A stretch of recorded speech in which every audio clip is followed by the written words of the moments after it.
mes chers auditeurs et auditrices. Préparez-vous, car aujourd'hui, nous embarquons dans un voyage à travers les paysages enchanteurs du Nebka. Attachez vos pagnes et ajustez vos turbans, car du désert de Zamboria aux forêts luxuriantes du sud, chaque coin de ce pays raconte une histoire. Commençons par le nord, le grand désert de Zamboria. Une mer de sable doré qui s'étend à perte de vue, parsemée d'oasis où les nomades Nebki trouvent refuge. Les Zamboriens, comme on les appelle, sont des âmes libres, habitués à apprivoiser les tempêtes de sable et à lire dans les étoiles. Leur langue, le Zambori, chante comme le vent qui caresse les dunes. Ils disent que chaque grain de sable porte la mémoire d'un ancêtre. Mais ne vous y trompez pas, ce désert n'est pas vide. Oh que non!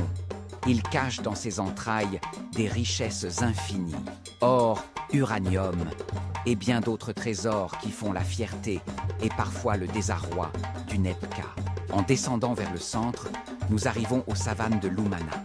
Ici, les terres sont parsemées de baobabs majestueux, gardiens silencieux des secrets de notre histoire. Les villages s'animent autour des marchés où se mélangent les langues. Le Nebki, langue officielle, résonne aux côtés du Dialoun, du Sango et de bien d'autres dialectes locaux. Chaque langue porte une culture, chaque culture une richesse. Dans ces savanes, les agriculteurs cultivent le mil, le sorgho et les arachides, nourrissant un pays tout entier. Mais attention, les Nebki ici savent que le climat n'est pas toujours leur allié. La sécheresse frappe sans prévenir, rappelant à tous que l'eau est une richesse aussi précieuse que l'or. Et maintenant, cap sur le sud, mes amis, là où le Nebka se pare de vert.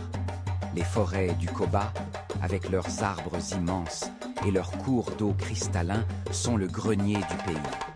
Les agriculteurs y cultivent du cacao, du café et des fruits tropicaux, apportant une douceur exotique à chaque repas Nebki.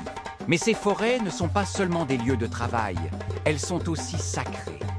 On raconte que les âmes des ancêtres veillent dans les clairières et que chaque arbre coupé doit être remplacé, sous peine de provoquer leur colère.